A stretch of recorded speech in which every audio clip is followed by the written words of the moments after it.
Wait, so we're not stream or Well, we're still on the cast part, right? Yeah, we're still on the cast, but Okay. oh, I want to mention right off the top. Oh fuck, I need to find the link though. So we got an intern this week.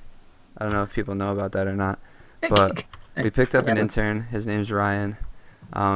It could be kind of confusing because my name's Ryan too, but he's intern Ryan. I'm regular Ryan.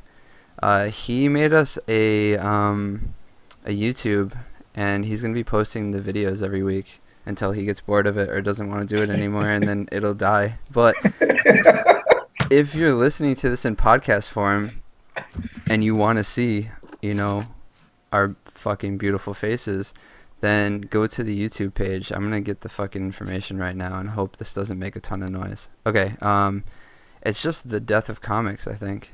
Yeah, if you just search The Death of Comics on YouTube, you should probably find it, I think. No, you don't find it. How do I fucking link this shit? Kyle. What? Do you know how to do this? Alright. What do you mean link it? I don't know. Go to our Reddit. I don't know if there's like an address. Like you can go to youtube.com/thedeathofcomics. Well, it would just be for the moment. It would just be the user, like whatever you uploaded it on. Alright. I don't think you can link YouTube's because like it's that big fucking right. thing. Go to our. Well, I thought you could link to the channel, right? Yeah, but the channel is just him. We don't have a channel unless he made it. He made it. Unless he's that good of an intern. Yeah, he's a fucking good intern, dude. He made the channel. It's Well, yeah, then we should have it. Anyways, for now, I'll figure it out. But it's got like a long name. But for now, go to just go to our Reddit. It's reddit.com/r/deathofcomics, and it's posted on there. Just go check it out. So if you're listening to this in podcast form, we're gonna keep doing the podcast, obviously, but you can watch it streaming live every Thursday night, 10 o'clock on twitch.tv/the Death Comics, or you can watch it on our YouTube now afterwards. Yeah, so that's it. All right. Subscribe to that shit. Yeah, subscribe to it. Fucking whatever. Follow it. Like it. Whatever you got to do. Well, that social media bullshit. Yeah, so shout out to Ryan for hooking us up with that. That's awesome. All right, what should we start with? Nick, I'm going to start with you, all right? Is he an actual? Wait. Is he like older than us? Like we can call him an intern. Is he like? No, he's definitely younger than us. There's nobody listens to the show that's older than us. There's no fucking way anyone older than us would put up with this show. Nick, We had someone older than us on the show for a while. Who? What was that? David? David, yeah. Was he older than us? He sounded older than us. Yeah, he was. Hey, Ken, did you go that far back? Probably not. I'm actually seriously wondering. David was a moderator on r/comic books. He might still be. Kubla Khan. Yeah, Kubla Khan. I remember him. Yeah, Kubla Khan was he was fourth chair for a while. Yeah. Then he got cut. Ryan kicked him off. Well, I remember when I knew I had to cut him is because he reviewed a fucking like Nick Fury book. And he went through it in painstaking detail, like panel by panel discussion about it. And I knew it was just driving Alex fucking crazy. So that's when I knew I had to say something to him or cut him or whatever. But yeah. He got essentially cut with Alex. Yeah, because Alex, basically. Alex had a puss on the whole time. And I was like, all right, you got to get this kid out of here. But Kubla Khan's a good dude. All right. Nikem, I got to start with you, bud. All right. Shoot. I can't believe we didn't ask you this last week, but I was thinking about it this week, and I just have to ask you straight up just to clarify and just so people on the podcast, like I don't want anyone that listens to the podcast to be like, they don't ask the hard-hitting questions. So I have to, okay? Go ahead. Did you ever fuck that body pillow? No. You never fucked it. You never humped it. Well, fuck. Well, like, okay. Yeah. Wait. I love the quick no, and then, well. Well, okay. Let's back it up here and let's bring it down to. There's like fucking it to completion, aka what Brent did to the pillow or the blanket, the couch or the blanket. Yeah. The blanket. Yeah, you're right. Yeah, the blanket. The many things that he's done. Sure. Yeah, and then there's like you wake up and you have a little bit of a chub. And you're like hugging the body pillow, and you're like, this feels all right. Then you get up and masturbate somewhere else. Not to the body pillow exactly, but... So the pillow had nothing to do with it? Well, I think because this is way back in the day. Like I think it might have been just like just like your younger self having just a hot erotic dream of some sort, and then you find yourself cuddled up with that body pillow. The real thing here is that I was cuddled up with the body pillow, and that's terrible. Like that shit should never have been in my own bed. So if you're, so I'm assuming this is like high school. Yeah. This was. You want to take it back further? You want to take it back further? No, this was pretty much middle school because I don't know when your guys' high school really starts. Ours starts in grade 9. Yeah, that's when ours starts. Yeah. Okay, yeah. So this was right at the cusp. Oh, high school. Yeah, high school. All right. So, is it fair to say that your mother still woke you up for school? No, actually, I woke myself up. I had to walk to school. Oh, all right. Well, yeah. Okay, so I was gonna say, like, did your mom ever wake you up and you were fucking cuddling that thing? No. See, I had what I believed to be the perfect system because, like I explained, like if you read the Reddit, I put a quick explanation there. But I had a couch in my room growing up because I was weird like that, and I kept the body pillow there, and that's the only reason why that body pillow was allowed. Like, no mother is gonna walk in and be like, "Why the fuck do you have this body pillow of this like?" Not scantily clad, but like this clearly provocative anime chick sitting in your room. Wait, did we even get down to what it was? You've seen Evangelion, right? Yeah. Asuka, the redhead. Yeah. All right. Yeah, it was her in like the nerve suit. Sure, of course. Yeah. I remember. You know what I remember about Evangelion? I watched it a long time ago. Actually, me and Brent watched it. We started it. Like, all right, so this must have been in high school or maybe even middle school. I think it was high school though. Brent came over to my place, my parents' place, obviously, our house, and we were in the basement, and he's like, yo, I brought over this box set of Evangelion. And I was like, I don't know what that is. And he's like, let's watch it. So we started it and watched the whole thing, and I remember it being fucking super long, like at least like 9 hours, right? Yeah. Maybe more than that. We watched it fucking straight through. I don't even think either of us got up to take a piss or anything like that. We fucking sat there and watched it. I remember this scene, and maybe you remember it better than I do if you've seen it, a couple times or whatever, but I remember a scene where one of the girls is in a hospital, and the guy character visits her in the hospital, and she's either in like a coma or some shit like that. I know what you're gonna say. Yeah. He looks down at his hand, and he has like cum all over his hand. He like jerked off into his hand. Okay, let me explain what happened here. So it's Asuka, so the girl I had the body pillow of. She's basically been mind raped by one of the angel monster things, right? Yeah. And like Shinji, who's like the guy that is the main character of the whole series, basically goes in. He's like having his own little mental breakdown or some shit. So he goes in, like he's trying to get her to wake up for whatever reason because he's a fucking dirtbag. And like he pulls her, and then if you're watching, oh my god, I can't believe I still know this. But if you're watching not the original version, but like the semi-edited version that Manga Entertainment put out back in like the 90s, what they did is they put up like the color correction gain so high that you can't see shit, and like they pretty much censored it that way. But what basically happens is that he pulls her, and like her blouse thingy, because she's in a coma, like rips open, and like all the not the wires, but like all the leads and the stuff that's like monitoring her health, like pops off, and you see her tits fall out. You see this in like the special edition, unrated whatever, but like in the first American version that came through, you barely see any tits. So the next scene that you see after that is basically just him heavy breathing. The camera's like panning around the room, like ceiling wise. And then it cuts down to his hand, which is covered in cum, which again you can't see in the edited version, but you can see in the unrated version. And like he just whispers to himself, "I'm so fucked up." That's so, right. Yeah. Okay. Yeah, I remember that too. I remember that line. Okay. Yeah. That's all I remember of Evangalia. Okay, so it was a redhead from Evangalia that you had. Yeah. Okay. I was just wondering. I was thinking about this week. I was thinking about you this week, and I was like, I wonder if you fucked that thing. No, I never. I don't see any other reason to have it, really. No, well, trust me, they got like.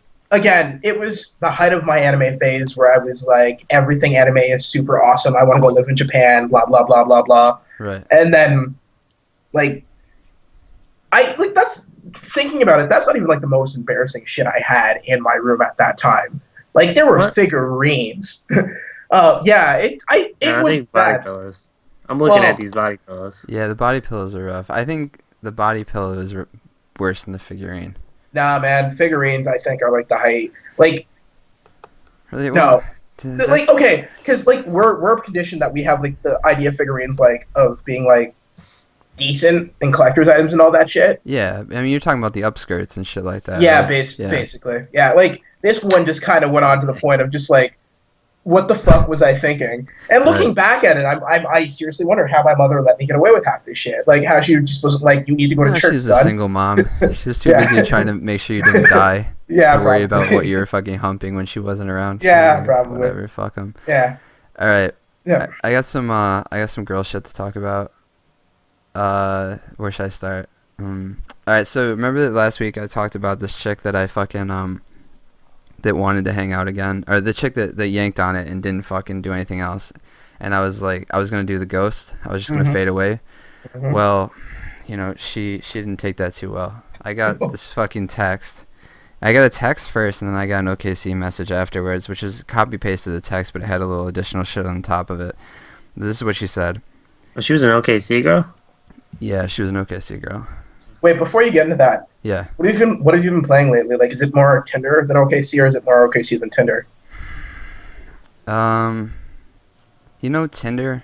Yeah, I think Tinder, because Tinder is better. It's more of like texting, so you don't feel like you have to write like a serious fucking, like on OKC. You're like, oh, I have to write her something substantial. You know? It's like an email. Yeah, on Tinder it's more like text, so you don't have to worry too much about it. You can just say, hey, what's up? And I think that usually goes pretty well. But on OKC, people are more like, ugh, how did he say only hey? That's so fucked up.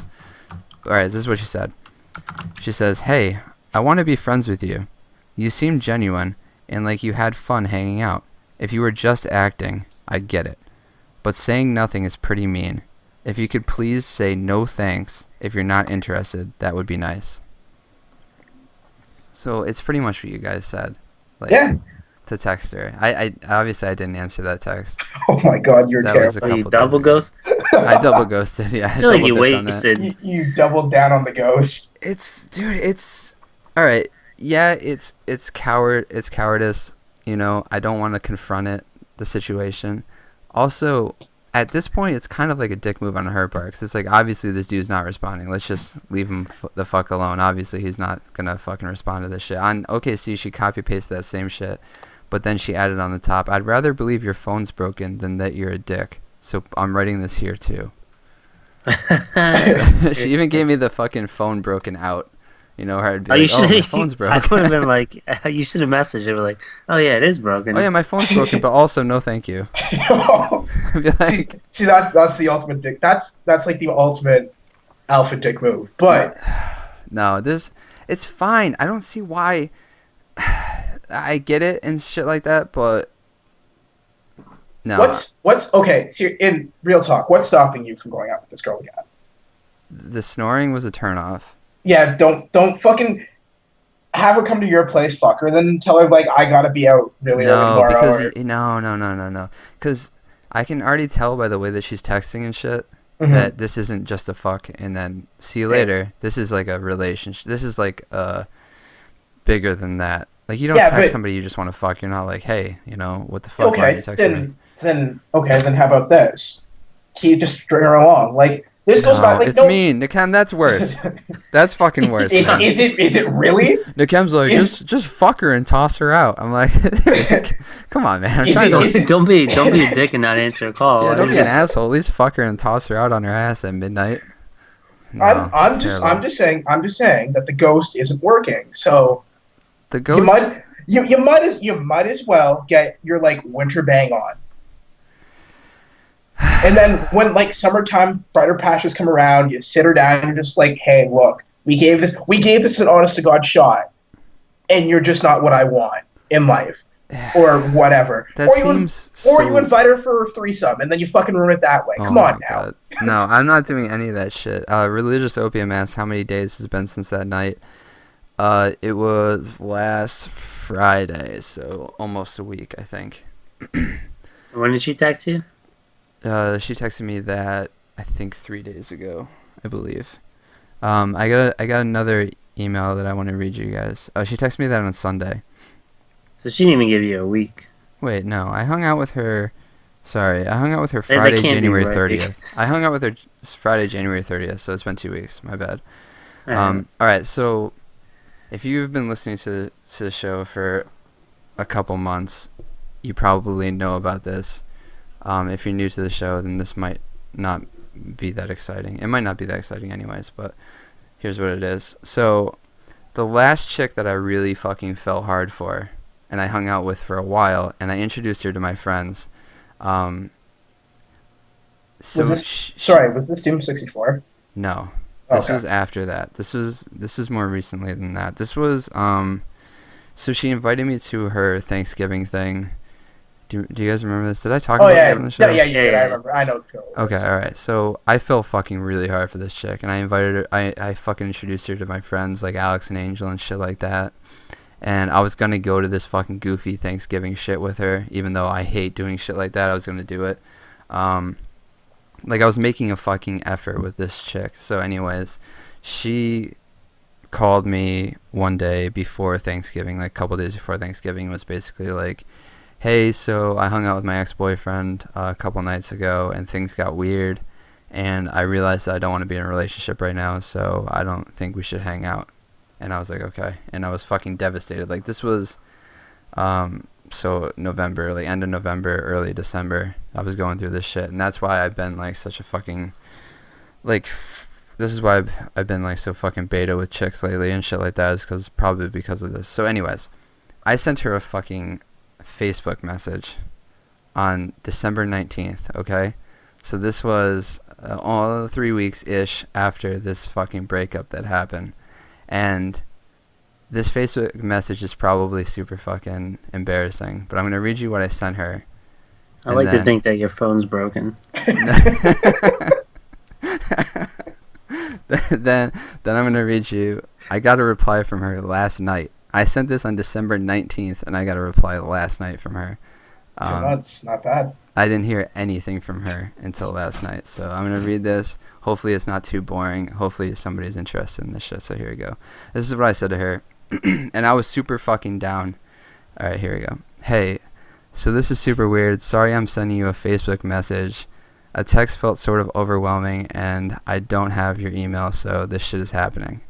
It's my first paragraph. It's already kind of fucking weak and sort of like apologetic about sending her a message. Just to fucking fill in real quick. When we talked on the phone, she told me basically she like hung out with her ex-boyfriend. She didn't want to hang out anymore and shit like that. I was like, okay, no problem, and I just hung up. Like I wasn't like, oh no, like I really liked you and shit like that. Like I was like, okay, yeah, whatever, and I hung up, like kind of like dismissive of the situation and completely bailed on it. So that's why I felt like I needed to write this, but I probably shouldn't have. This is what it says. Don't feel like you have to reply to this. It's not like, please talk to me now. It's more, I just need to get this off my chest, and I've been going back and forth on if I should talk to you or not. All right. Hold on. Let me read this. Oh my god. I just wanted to tell you that I'm sorry if I. We doing the live journal segment again? I know. This is super embarrassing. All right. I just wanted to tell you that I'm sorry if it seemed like sort of like I didn't care and that it was whatever and bye. I was just trying to get out of feeling shittier than I already felt, and I was really affected by it and by you. I don't know, just you were awesome and I had an amazing time with you. Oh my god, it gets worse. Oh my god, this is awesome. I don't know, just you were awesome and I had an amazing time with you. I I fucking like write messages like I'm talking to somebody. Like I don't even think like I'm writing messages like I don't know how to proofread and fucking rewrite shit. Like I'm writing it like I'm fucking talking out loud and I can't take it back. Alright, I don't know, just you were awesome and I had an amazing time with you. I thought about a lot of things that I haven't in a long time, and I gave a shit for the first time in a long time. And I guess I just wanted to let you know that it sucked, and I felt kind of shitty about how it ended, how I kind of brushed it off, at least outwardly. That's not real, and it wasn't fair to you, so yeah, I guess that's it. I suck at dealing with this kind of thing, but I guess I just wanted some closure, or at least to tell you how I felt. Just that I cared a lot more than I wanted to admit. And yeah. I don't know why I wrote and yeah. I hope your new job is rad. Later, cutie. That's how I ended it. Okay? Okay, That was December 19th. Hold the phone. I Yeah. just want to say, I've jacked off to hentai, and that's the most embarrassing thing that's ever been put on this Come cast. on, man. Come on, man. That's some heartfelt fucking shit right there. I was You really into this chick, dude. Yeah, I know, but you no. What was I like thinking? Like, what was I thinking was going to be the reply to that? Whenever you're I feeling didn't down, think. Why would need- you think you get a reply? yeah, That's what dude. I don't know. See, Ryan, whenever you're I feeling wrote in down, the beginning this I is what didn't want you- expect a reply. I said you don't No, have this to is what I reply. want you to do. Like, take your keyboard and your phone and like put them in another room. Yeah. Go for a walk. I know. This Or just like- write a fucking live journal entry. And leave it at that. yeah. Or I right. mean, yeah. this was December, Ryan. So we're out of right. This was December, Ryan, yeah. Dude, I was so fucking into this chick, though. Like, I was like, this is it. I'm done fucking banging chicks. Alright, here we go. This is what she wrote to me. Tuesday at 11 p.m. You were done. You were done banging chicks because you were just gonna bang her, or after her you were done. No, I was, You were done with I was just women. gonna bang her. Oh, okay, but it was like one of If you- those. Like, I'm done with men. If you want to hear, if you want to hear some real fucking emo shit, alright. This is half fucking true. This is true, but the reason it can't be the reason. I don't think it's the reason. Oh fuck, I can't even say it. It's so embarrassing. So like, after we broke up or whatever, I started wearing all black. Oh my god. And I've worn all black since. Like, I haven't worn a fucking colorful shirt. morning I've your worn manhood. a black shirt and black pants every single day since. You've been mourning the relationship. How that never fucking was. dumb is that? No, I don't think that's why. I do really like it, but it did happen right after this. It happened the next day, and yeah, all right, here we Dude, go. do you- Is it those super pants? No, there's just black pants. What's super pants? Remember those ones you pay like $80 for? The biker pants? Oh no, they're not those. They're not those. I wish they were. Nikem, did you have something?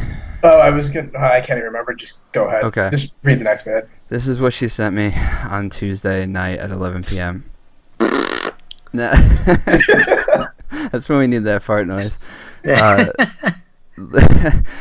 This is all right. Just to cover my fucking tracks a little bit, I do want to say I unfriended her on Facebook the same time that she fucking broke up with me. And when you send a message to somebody you're not friends with on Facebook, it goes to this like secondary inbox. Okay, it doesn't go to their main inbox. Yeah, it goes to all there. But do you get notification when something lands in there? No, you No, don't. really. I actually You gotta have a check. whole whack Okay, of all right, those. fair enough. So just know that's where this went. Here she goes. Hey Ryan, I'm sorry I didn't get back to you sooner. I didn't see your message until just now because it went in my other Facebook other messages folder, and I always forget to check that. Okay, there you go. Plausible deniability, right? My phone broke. Yeah. My phone broke. How fucking lame is that, sending a message on Facebook? But I didn't have her email address or anything like that, and I didn't want to text because like a text is so fucking like. You should never have sent that to begin with. Okay, fair enough. But I sent it. But I didn't want to text it because it's like if a text is like you have to reply to a text. That's like, I know you got that, you know? This is more like I can fucking deny, I can like plausible deniability. I can be like, oh, she probably didn't get it. That's why I didn't hear from her. Anyways, here we go. So she says, anyways, I'm sorry I ended things so abruptly and probably unexpectedly with you. It definitely wasn't my intention to lead you on and hurt your feelings or anything, but I can see. Oh my fucking god. Or anything, but I can see how that might have happened as a result of me just being an idiot about relationships. I really liked hanging out with you, but was pretty much just getting out of a super intense long-term relationship and kind of not clear in my own head what I was looking for. It turned out I was not looking for any kind of committed relationship, and I'm still not looking for that, but I wasn't so clear on that at the time, and I kind of realized or thought right before Thanksgiving that things were starting to move in that direction with you, and it kind of freaked me out, so I just cut everything off. Alright. Fuck. Alright, I wish I had thought about that all... I wish I had thought about that all a little bit more before getting involved with you, and all that, and that I had communicated better on my hand. Sorry again for the way things ended. All right, this is the important part right here. If you wanted to be friends again, even hang out sometimes and make out, eat candy, watch horror movies, I'd be totally down. But it's not going to be more than that. Nothing personal, just not where I'm at right now. If not, I totally understand, and I wish the best to you and Esso. So what do you think? You're a side bitch if you take this. Yeah, but no, there's no yeah to it. You want to know, like, no, and I'm not yeah. even just trying. I'm not even trying to be like just angry and all this shit. But realistically, you want to know what probably happened in all of this, Yeah. fart noises included. Okay, so she met you. Things were going great. She saw her ex-boyfriend. Ex-boyfriend made a move. She slept with her ex-boyfriend. She felt bad. She then, because she was feeling shit for you, Right. and then she was trying to decide which one did she want more: her ex-boyfriend, which is comfortable and familiar, and all this other shit, or you, which is new, possibly exciting, but not her ex-boyfriend. Right. Shit went terrible with her ex-boyfriend because he's probably a scumbag in some way or another. Yes. And as soon as shit went terrible, she went running back to the next best thing that she had that felt somewhat decent, which was you. Right. You are the side bitch. Yes. Don't fall for it. But, and I agree with everything that you just said. I think you're 100% on the mark. Let me say this. Sometimes being the side bitch, if you know you're the side bitch, it's not that bad, because let's talk about it. You're getting laid with some chick that's pretty hot. She's fun to hang out with. Sex was really fucking good. She's fucking wild. If I know going into it that there is no relationship, I do not need to act like there's gonna be. Like, I can be a fucking asshole. I can be like, hey, come over and let's hang out. There's no texting. There's no, hey, how are you doing? What's up? What's going on? Like, if I know that I'm just getting fucking laid out of it, that's not that bad. Yeah, but see, and that's all true and everything, but you just wrote this pussy-ass email, which clearly shows that... That's what we think, Ryan. Ryan, you wrote that goddamn Facebook message. Oh, you can't go in as a side bitch. I'm not proponent of the power theory, like where everybody has a little bit of power in the relationship, or like a relationship is just a constant power struggle. But in this case, I'm gonna advocate the power theory. Wait. Hold on. Religious Opium has a very fucking... Let's listen to this. Let's listen to a listener right now. She's expecting old Ryan. She hasn't met Ryan, who's been curling 30s at the gym. Fair enough. He's got a point, man. This is a new fucking Ryan. I'm built to last right now.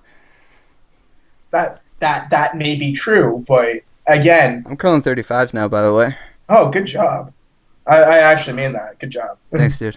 Yeah. You been eating your chicken? Drinking your protein? I've been sipping milk. No, I did 2 proteins. I did two scoops on Tuesday, and I did a scoop today. Not bad. You can never stop drinking. You can never stop drinking that shit. By the way, you will lose all your gains. You get fat, right?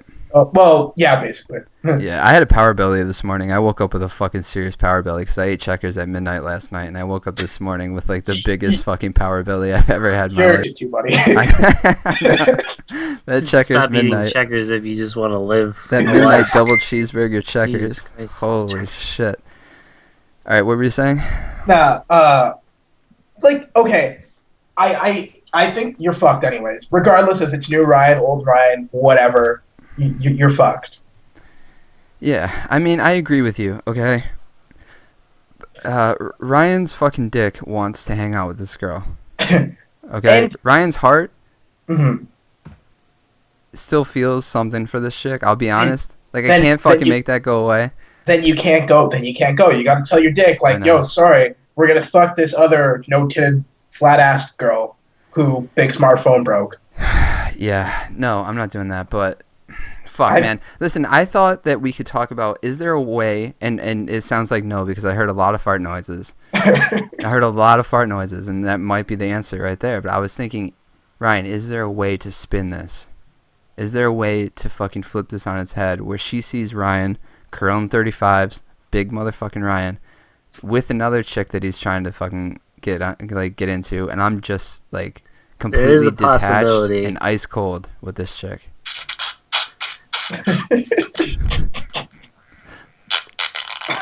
Where is that coming? Fart soundboard. Yeah, it sounds great. So that's a Oh, no. my phone. I thought Yeah, there it's might a no. be. That's I thought a no. there might be a You way. can't do that. Well, no, there is a way. It's just you can't pull it off because you still have feelings for this girl. Like if you had gone in angry, like I'm just fucking gonna revenge bang the shit out of this girl, and if nothing happens, I lose nothing. I can ghost out, no problem. Yeah, you might be able to pull something off, but right now you're going in it like with half a chub, curling 35s, and she has a fucking Facebook message. Like, no, just don't do it. Call it. All right, we'll see. There's We'll no see. way. I need to think it over.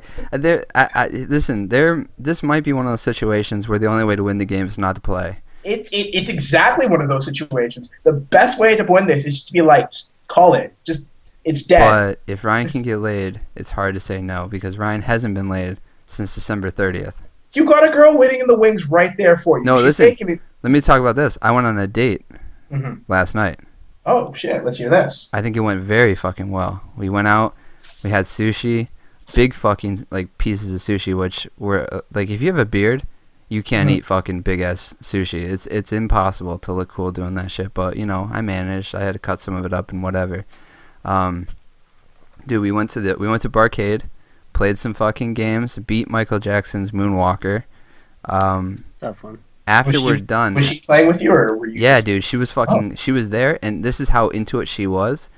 After we're done, I was like, well, I was like, wow, that was fun, you know. Is that it? And she's like, you know, there's another arcade, and I was like, oh, I've never been. So we went to that arcade, and we spent another fucking hour at that arcade playing all these fucking different games and shit. Yeah, man, it was good, man. It was school days. Just got the fucking hug at the end. Didn't go for the kiss or anything like that, but we've been texting today. I think things are good. I don't know. That might be a good one. Is she older than me? Is that what you said? No, I don't think so.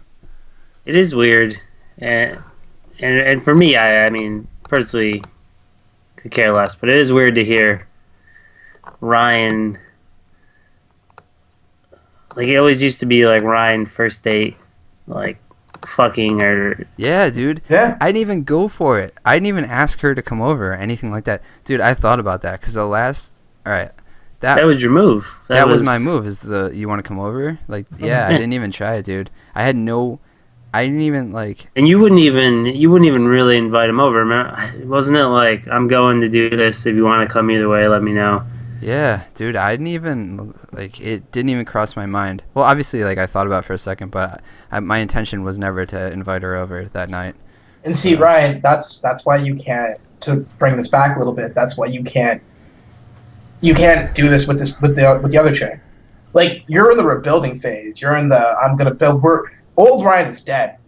He's dead. He's been buried.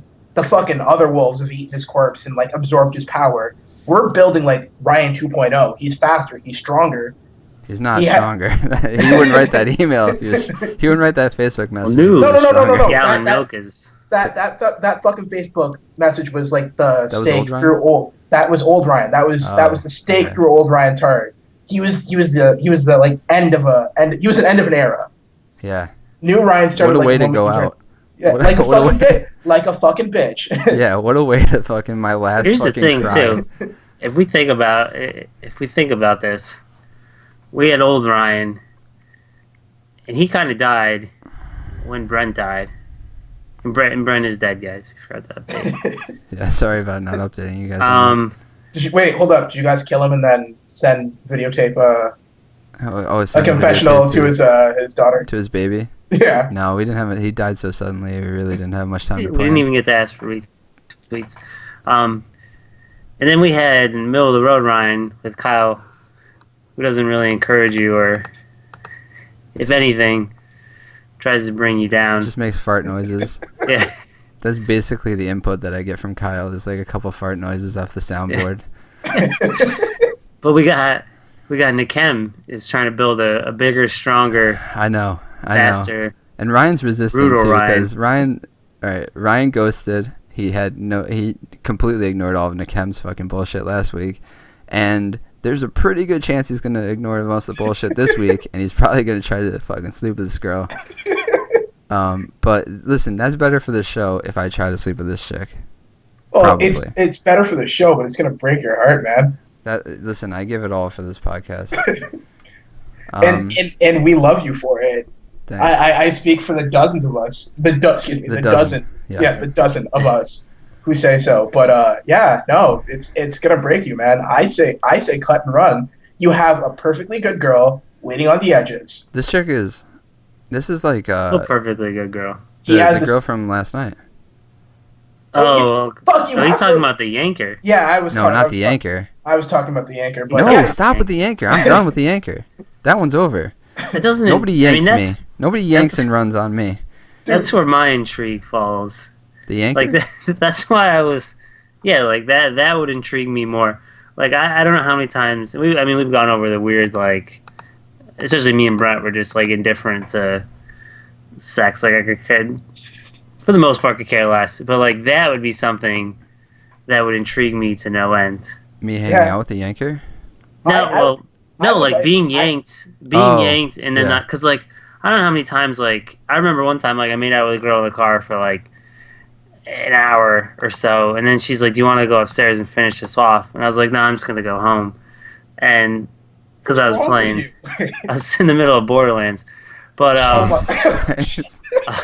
but either way, but like if I had gotten a yank, yeah, and then she was like, I'm all right, we'll call this a night, like that would be, because at that point I knew. You're the yanker. Well, yeah, but I mean, like at that point I knew, like I had it, like that's a win. Like, that's a check mark. Sure. I had that one. That's no problem. But, like, to yank and go. Well, yank and snore, I guess. Yeah. Yeah. Like, that would just intrigue me. I'd want to know. No. I want to know, like, what you want to get on the second. Like, what's... No, I can't. Like, what's it, like a yank on a first, and then... I want to know how she's, like, in bed.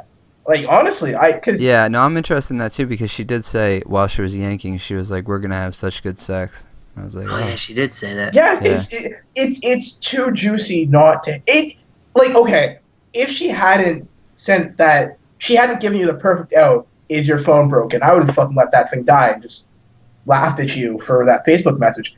I'm just saying, you have a sure thing, and you have a good thing, and then you have a no fucking way, and you're putting your energy in like the reverse order that needs to go in, and you're doing it for the cats. But I think it does have a new one. Let's not say a good thing, okay? This new one might be a good thing. Okay, so yeah, you have you have something to put your energy into, but then you have a thing that you can fucking come into, or on top of, or on. Either way, I don't fucking care. You need to sleep with her. No, I'm not doing it. It's over. And this falls back on to two things. We need to get this patron thing figured out. Okay. Maybe Ryan, our intern. I want to sign Ryan up for. Just get Ryan to do everything. I want to sign TDOC Ryan up for, maybe Ryan too, if he does a good job. I don't know his status, but I want to sign Ryan up for a month of Match.com. Oh, this is terrifying. And see where we're at. And then also, I feel like there'd be less pressure on you. If you could even imagine, you had this girl that you liked, you sent her this Facebook message, it didn't work out. But you have a Facebook picture of her, and you could send it to a service. Oh my fucking God! A porn of a girl, Christ. Right, and then you could whack off. Like that would get rid of that. Like I gotta have sex with her. Yeah, that would do it. Yeah, you're right. Good thing nothing like that. You would just hit me up. You would just hit me up an email. I'd be like, I need a quick one. Yeah, it's too bad. Like, hold on, I'll put Ryan intern on it. Holy fuck! Oh, intern Ryan works at Googlers. he's gonna be at Googlers. he apparently Googlers. He has apparently lots of he wears many hats. Yeah, he's a man of many hats. He's gonna be sorting through the POV videos. Jesus. Send those your way tonight, Ryan. Do you want to talk about school days real quick, briefly? Do you want to do that or Valentine's Day? Let's talk about Valentine's Day. Yeah, go ahead. Okay, so this is the first time I've been in a relationship. My relationships tend to end and begin around Valentine's Day. Usually, like when I was back in school, it was around the shifting But of when is Valentine's Day? Saturday. Saturday. Oh, I'm fucking asking the wrong people. So, for that, like, one girl that keeps posting on the Death of Comics, our Reddit, like, this is for you, because I'm apparently talking to two people who are just absolutely fucking useless. I know a lot about Valentine's Day, bro. I'm a romantic. Okay. I had some good Valentine's Day in the past. I don't do it Kyle anymore. used to be super romantic Okay. before he got married. And then it all went to shit. Before he met the love of his life, he was the most romantic guy I know. Knocked her up twice, and then, just went to shit, okay. Oh, But yeah. wait, Kyle, is she pregnant again? She is, right? Yeah, we talked about that. Yeah, I That was- forgot. I know. I was talking to you and Brent, and I get you two fucking confused. I don't remember who's pregnant. Dude, that was when I was trying to destroy you. Right. Yeah, that's right. All right, when you yeah. were Go trying ahead with your question. I'll answer it. But yeah, so I have to figure out what the fuck I'm gonna do for Valentine's Day. I have dinner. Like, I have dinner reservations booked, but, like, after that, it's a fucking blank. All right. Let me tell you. Let me give you a couple of tips about Valentine's Day, okay? Did you buy any gifts? Fuck no. All right, listen, you gotta buy something. You have to buy something. Even if you guys agreed no one's gonna buy anything, you gotta buy something. Trust me. I fucking took a chick out to dinner one time and didn't buy her a gift, and fucking all fucking hell broke loose. Like, it was the craziest fucking shit I've ever seen in my life. So, no, I think I bought her a fucking copy of Reservoir Dogs that I might have already owned, and I gave that to her, and that was fucking not good. I'm telling you, you gotta buy something. At least buy her flowers or some cheesy shit like that. It sucks, but you gotta Here's do something I did one year in the cab. It was a pretty good one. You buy one of those boxes of, like, the kids' Valentine's Day cards. mhm. And then, so there's usually like 20 or so in there or whatever. Mhm. And then, like, on each one, you write something that you like about her. Then you Oh put it, my like, in the box fucking with a God. present. See, I did that. That See? sounds fart. That- Can I get a fart noise on that? Hold on. That sounds Alright. like the worst fucking thing I've ever heard in my life. What? That went over well. Yeah, Yeah, but you I- had like- long hair, long swoopy hair and shit. Nakem doesn't have long swoopy hair, No, he's... so it's not gonna work. This fart noise is taking way too long. We need it immediately after you say some shit like that. Alright. Yeah, perfect. Nakem, That's Yeah. long. buy her. It's a long one. Buy her something, okay? Okay, then what would be... what would Flowers. be- Just oh. get her fucking goofy ass flowers, and if you want to fucking go overboard just to cover your ass, just in case, because I mean, Tachi. yeah, don't get her Hitachi. Get her like a card and write some cheesy shit in it that you stole from the internet. Do something like that. So I shouldn't buy her 20 cards, just one card. Just one card is fucking Okay. plenty. Don't write on 20 cards. You don't Right. write a lie. Buy her cards. Buy her card. Buy her flowers. Dude, have sex before dinner if possible. Because after dinner, and this is not my advice, this is Dan Savage's advice, always have sex before dinner because you're going to be fat and tired, and you're not going to want to have sex after dinner. Have sex before dinner. That's my two advice to you for a successful Valentine's Day. Mhm. Like a fucking boss, a romantic boss. See, here's my problem with having sex before dinner. And this isn't, I don't want to have sex with her, because I do. It's just... You worried about your gains? Not even. Like, Saturday is my fucking day, and I want to game before I devote the rest of the day to her. Game or gain? Game. Okay. Yeah. Like, because it's an early dinner reservation, so if we're going to have sex, she has to come over earlier, which means I won't be able to get, 3 hours of dying light in, which I so desperately want to do. Yeah, no, I feel you, but Yeah. this is her day, man. This is the one day that you have to do shit you don't want to do so that you're not in trouble. so that you're not in trouble for the rest of the fucking month. Like, this will cover you for a good, I'd say, 2 to 3 weeks of, you can do whatever the fuck you want for the next 2 to 3 weeks. If you do well on Valentine's Day. It sucks. I mean, it's a fucking chore, but you gotta do it, man. I'm telling you, I've been in enough relationships where I fucked up Valentine's Day that I know. Fair You know, enough. you gotta be careful. And I know right now, being single, that I need to avoid all chicks until Sunday the 15th.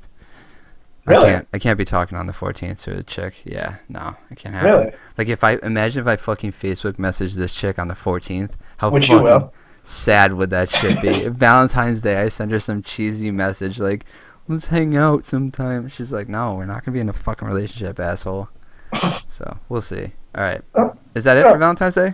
Yeah, that's basically all I want to know. What the fuck do I do? Okay, well, you definitely don't do anything that we saw in episode 3 and 4 of School Days. So let's talk a little bit about School Days. School Days is an anime that we agreed to watch 2 episodes a week. Kyle didn't watch it this week. I fucking watched it this week. I fucking hated it. I did not want to watch it at all. I did not watch it because you forgot. I didn't feel like watching. You lost your phone. Your phone broke. All right, so episode 3 and 4, we still got this love triangle, but it's starting to develop because the main character, the chick that he was after, Makoto or whatever her fucking name is, he doesn't really want to be with her anymore because she's so fucking she's so prude. She's not putting out. No, he touched her fucking boob, and she fucking flipped out. She got off the train. Yeah, dude, she did the same thing she did when he tried to kiss her or whatever. Yeah, no, I didn't slap him, but real standoffish, and I think he's sick of it, man. He's like, he wants to get his dick wet, and he sees that his friend Sakura or whatever, that she's gonna put out, dude. He wants to get in that, so he's fading away from big breasts and going with the little titties that's gonna put out. And I think that's kind of that's a lesson, right? You have the chick that's like fucking amazing, everything you like about girls, but she's just not fucking what you need right now. Sometimes you need to go with a backup plan to get your dick wet. It's very interesting. I'm not saying the show's gotten better, but we're seeing the dynamic between the characters start to shift a little bit. Now, to bring this back to our earlier conversation, do you think that you can take anything out of this, Ryan? Absolutely not. No, I don't think so. This fucking has me worried about fucking the youth of Japan that watch this and where they are now. Because if they took anything from this series, the men, that you're in trouble. I think I would think, because you're gonna be fucking weird. Because at one point he almost rapes that chick, his friend. When she's like stop, and he like keeps getting on top of her. Remember that? This is super fucking weird scene, man. Yeah. What's the age on it? I couldn't figure it out on the show. The age of the characters? I would guess about 16. Yeah, 16, 15, something around that. Yeah. 17 maybe. No, that's no fucking anime character. No fucking anime characters ever 17. You're either like in your early teens, so like 12 through 16, or you're like 21, or you're 50 something through like your elderly years. There's no in betweens. There are no adults ever. 15, 16, fair enough. I think 12, like Persona, right? Persona, they're like 15, 16. Yeah. Nikem, there's 12 episodes. Yeah, 12 episodes. So we're a third of the way through it right now. Yeah. I'm waiting for shit to get a little bit crazier. You can see there are some fucking weird parts to it. There's some like fucking fucking mild sexual parts, and it's getting a little bit crazier as it goes. So we'll see where it goes, but right now it's just at the absolute shit fest of the. It's pretty fucking hard to watch. I'll be honest. Yeah. But how you liking them upskirt shots, them panty shots? It makes me feel fucking awkward every time. I feel like an old fucking creepy man every time I watch it. Could you imagine if real life was like that? Yeah, I mean. What do you mean, upskirts? The outfits and shit. Yeah. Imagine if we went to school with chicks wearing those kind of fucking tiny skirts and stuff. Oh, you would be those. You would be those guys. That's probably what. No, that's bad. Actually, to be honest with you, like I went to a Catholic school, so I kind of did. Yeah, isn't that weird that that we put like girls in when they're in school they wear those kind of like fucking outfits? Isn't that weird? Yeah, it really is. Like, well, especially nowadays when it's such a fetish, you figure like at some point. Yeah, when you're growing up and you're like in class with chicks wearing skirts, or they're all wearing those tiny skirts and shit. Mm-hmm. I don't think they're supposed to be tiny. They're pretty small. Yeah, no, actually, they're not. Like they're like down. Yeah, they're down to your knees. But no girl ever fucking wears it down to your knees. It makes you chase none. So they roll them. And then when I was a kid, what they did is you got your skirt, and then you got like a pair like of gym shorts, not like booty shorts, basically, and you wore those underneath your skirts, so like if anything happened, nothing, like you wouldn't see anything. Sure. And then when I was graduating, they switched that to skirts, so like it was all one piece, and there's no way in hell you could see anything. Right. But yeah, dude, girls would cut that shit out. Like, kind of like rolling dice.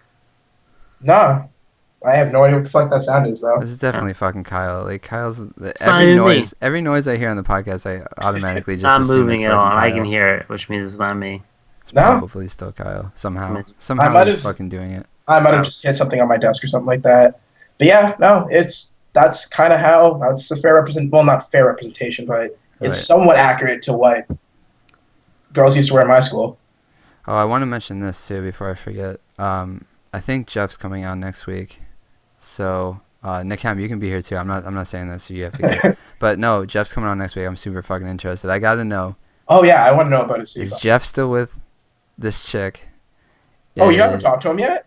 Well, I talked to Jeff, but I don't ask him shit about that because I want to know like on the show, and I want to have like a genuine reaction and shit like that. It's called teasing. That's what we do here. I know a Entertainment little world. bit about the situation. You know, if he tells me stuff, I don't really pry too much because I figure if something happens, like, and he wants me to know, he'll probably tell me.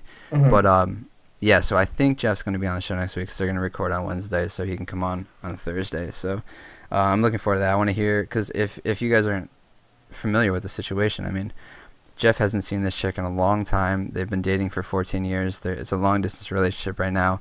He bought all kinds of fucking toys and weird shit so he could fucking titty fuck her and stick all kinds of shit in her. So, you know, we'll see. And dude, that's the thing about this is what catfish ain't. I want to know too, but not bad enough to listen to IC3. Oh shit, I didn't read that before I said it. I thought he was saying that he listened to IC3 and didn't hear anything about it. My bad. But yeah, so that's Good so news, you're weird not because listening anymore. that's a situation that we fucking like eat up on this fucking podcast, but they don't talk about it at all on that podcast. Well, is that breaking news? Did they announce that? Wait, what's Or that's just what you told me today? Oh, I don't know if they announced it yet, so we won't say. Oh, okay. I don't know. Maybe they did. He'll say it next week if he wants to. But isn't that crazy? Like, if you had a situation like that on your podcast, like, wouldn't you talk about it every? I know we would, but we don't have that much content. But you know, we fucking live for that kind of shit. All right, let's talk about comic books. Nick, you're gonna stick around for this? Well, two things. Okay. Yeah, go ahead. Two Kyle. things. One, I wanted to test, see how your ability's doing. Mine? Oh, yeah, let's do it. All right, so close. I'll do it with the chem too, because I think it was before we started recording. The chem, I think, might be clairvoyant as well. I like how you said as well. As well. As well as me. All Go right, ahead. so both. We definitely know you are, but let's see if Only I when I'm depressed. The more depressed I am, the more clairvoyant I am. You just read the saddest fucking email of my life. Like, It might have done it for me. Yeah, we're gonna find out. Hey, you should have known ahead of time that was dumb. All right, so both close the Twitch chat. Okay. Which I don't even have open. This But is- yeah, go ahead. Okay, I'm good. Jesus. I blocked All it. right. All right, so I'll keep it easy. 1 through 6. I'm gonna type the number in here right now. All right. All right, Nikem, go first. My mind's eye sees a 2. Okay. It's you, Ryan. I know. I'm focused. I'm focusing. 4. What'd you say, Nikem? 2. Wait, that means it's not me. That's obvious. What is it? All right, well, it's 3.5. But That's a shit. 4. If you round Actually, up, yeah, that's a 4. If you round up, that's a 4. that's what I felt like. that's crazy. I think that proves it, boys. I think that does Because it. you were hesitating, because you probably were like, it's a 4, but there's something odd about it. Dude, Yeah. you heard the hesitation, right? I did, Yeah, I heard But it. in my mind's eye, I kept seeing 4. You But know? my mind's eye was saying straight up 2. It's And 2. a 4 Has is to be 2. between a 3 and a 5, 3.5, you know? Mhm. Ooh, It was Oh, hazy. that's what's even scary. more? That's spooky. Maybe you picked the point. Well, all right, next week we'll up that to 8. All right, that's spooky right there. If there's any doubt at all if I'm clairvoyant or not. I think that fucking pretty much seals the deal right there. Ryan, what you need to do is you need to email this girl again, and then you have to read it to us what you emailed her, completely unfiltered, so we can get your clairvoyant working to its absolute maximum. You're right. Right. Dude, yeah, clairvoyant till dead. When I'm depressed, it's on. It's fucking on. All right. Also, did you want to talk about the actual comic book content we want to talk about? Oh yeah. Okay. We can talk about this, dude. I was on the train. I thought of this shit, and it was like really fucking. I don't even know if it's that smart though. Like I was thinking about it for a while. Well, if anyone knows, I mean, for long time listeners, probably even way before Nick Cam, we actually used to do like news and like, well, not news, but we used to like talk about like things that went on. Shit. Yeah. Yeah, that when like actual comic book podcast stuff. Right. Yeah, that got cut out right quick, didn't it? Yeah, because everybody does it better, you know. Mm-hmm. Yeah. It really isn't our fucking strong suit. I don't know if we have a strong suit, but that's certainly not it. But I mean, it's just reacting, and like, who gives a fuck about? I mean, reviewing is a little different. I feel like, and that's probably, but like opinion on new, like we could talk about the fact that Spider-Man's gonna be in the Marvel movies, but like yeah, but it's who different cares, than like. right? Well, I mean, the thing is like it's different than reviewing Divinity this week because it's out and we can talk about it, as opposed to like, oh, I think Spider-Man in a Marvel movie is gonna be good. Yeah, not me. Okay. Yeah, right, exactly. 5 years, I'll tell you. This is the topic I thought of, and I on the train I texted Kyle.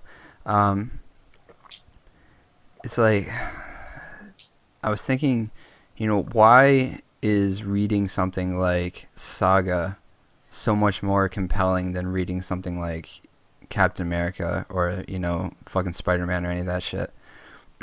And the only thing I could come up with is when you read something like Saga or something like creator owned or, you know, Image, you don't know what the fuck's gonna happen. Whereas if I read something from Marvel or DC, if anything serious is going to happen, I would have fucking heard about it already, because it would have been spoiled.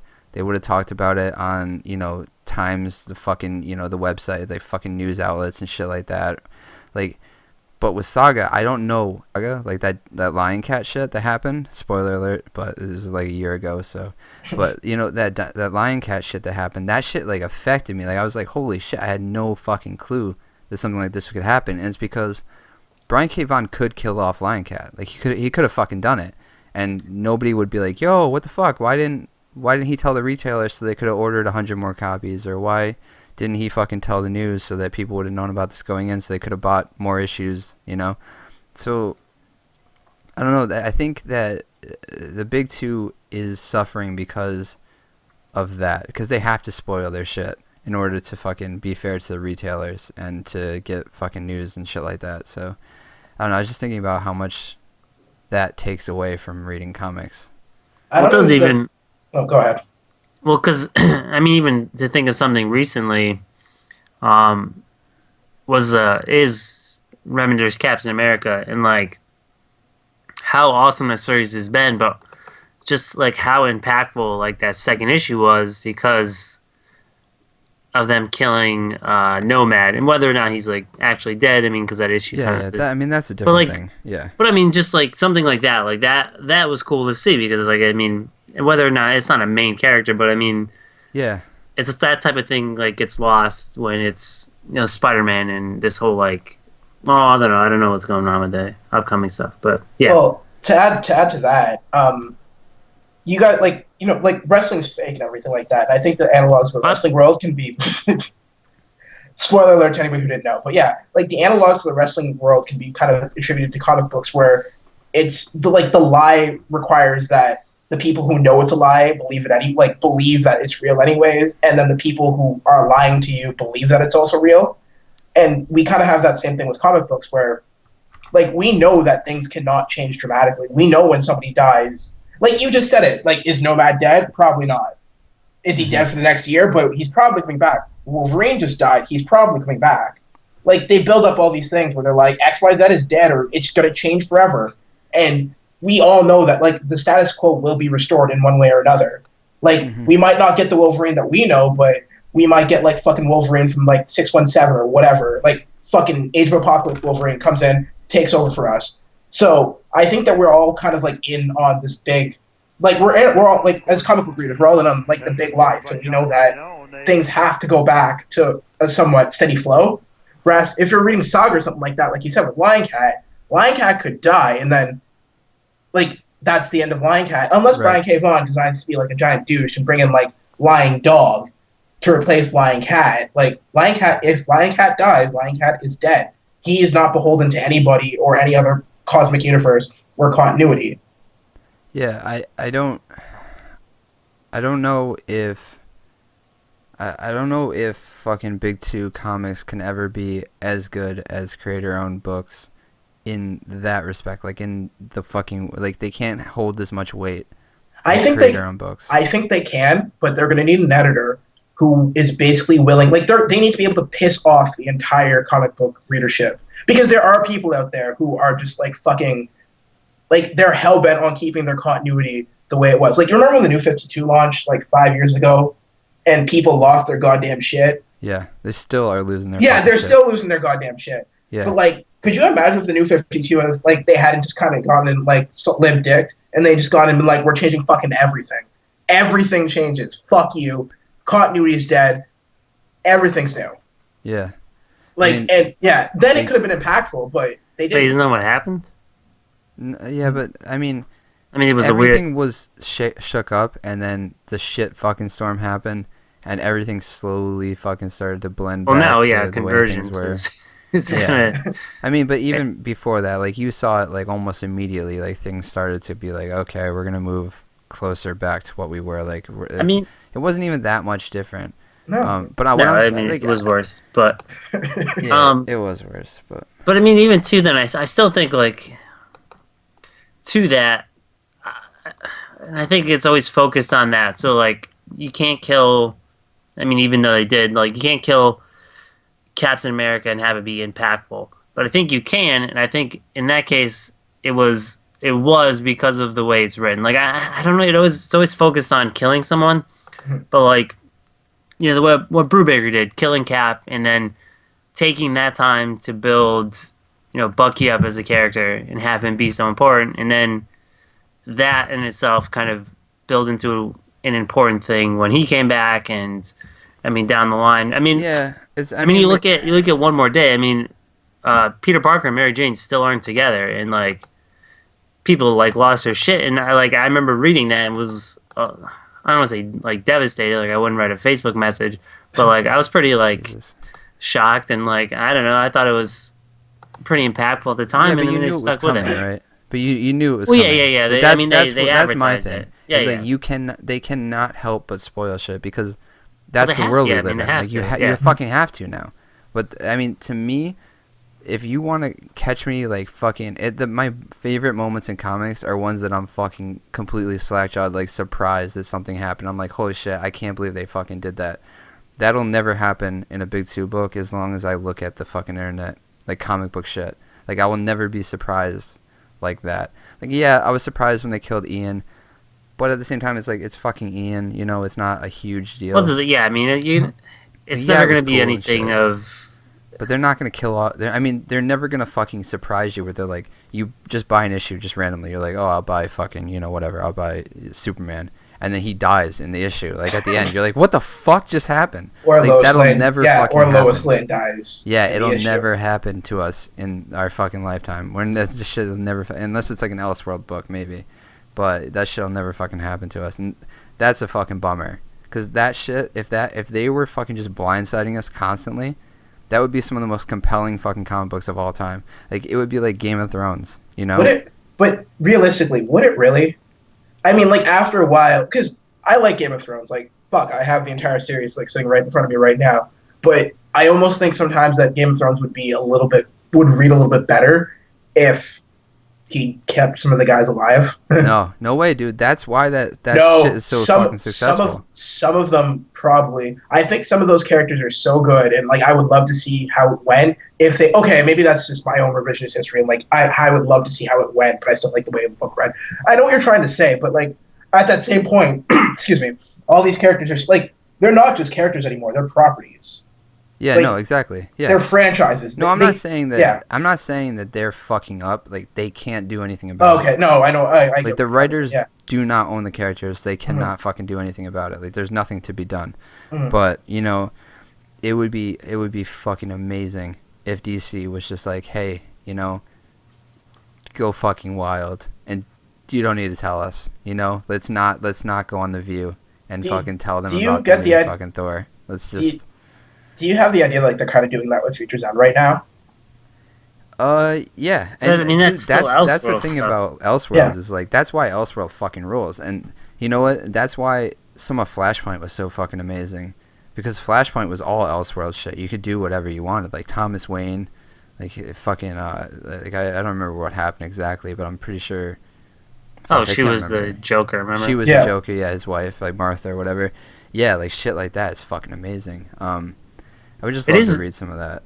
It is weird that it's gotten cool that I mean I started watching what's that new one, Agent Carter. Mhm.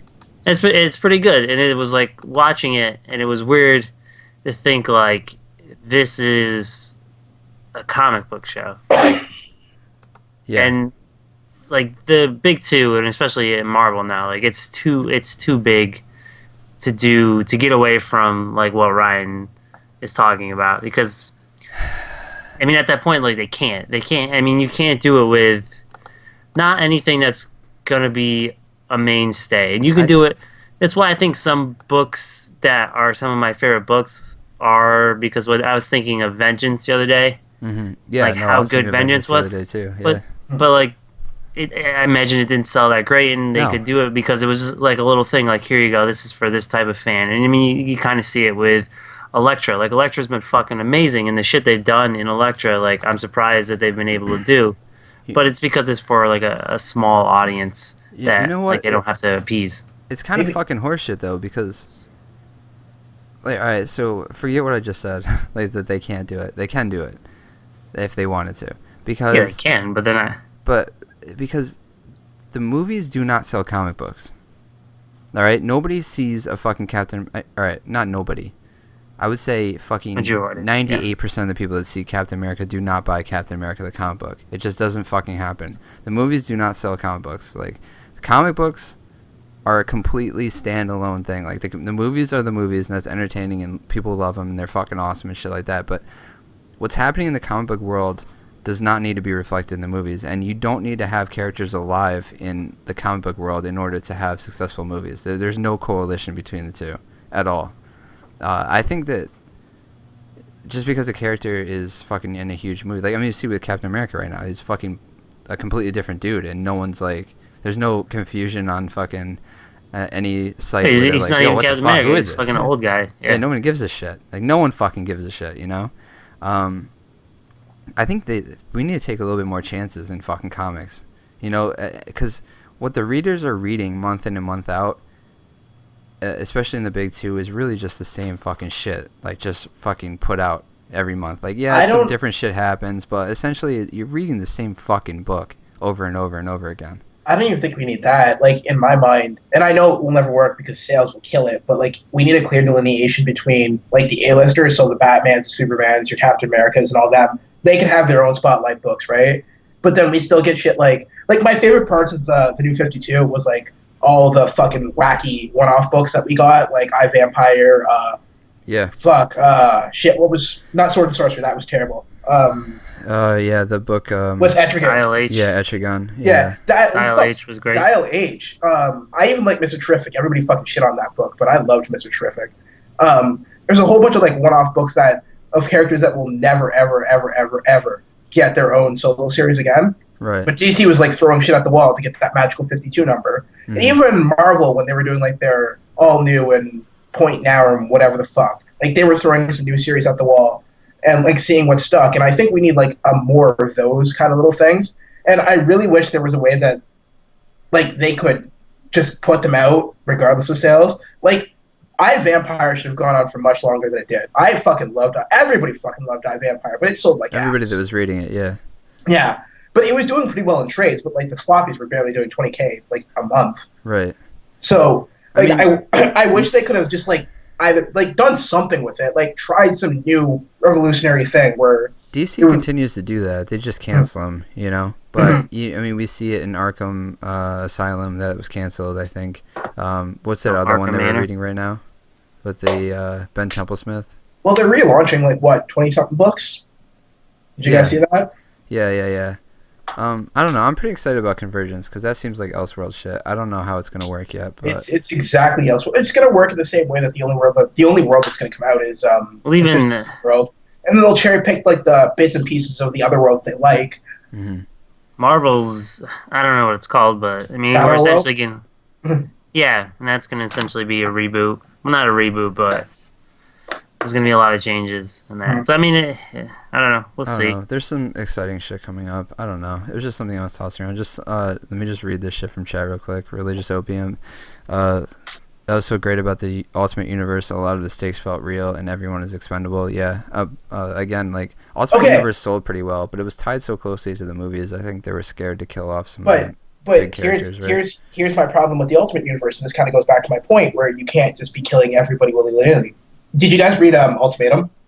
No. Where they Where they killed everybody. Yeah, like that's what I mean. That's my kind of fear that if they ever get too kill crazy, like realistically speaking, let's say Magneto or somebody decides they're gonna go on a fucking evil, or Doctor fucking Doom decides they're gonna go on an evil binge and they're gonna kill a whole lot of people. Realistically speaking, like we shouldn't be getting that one iconic hero death. We should be getting a whole bunch of deaths, and they should all be pointless and meaningless because that's what war is and that's what senseless slaughter is, right? But people will throw a fucking hissy fit because their favorite character is now dead in like the most fucked up way.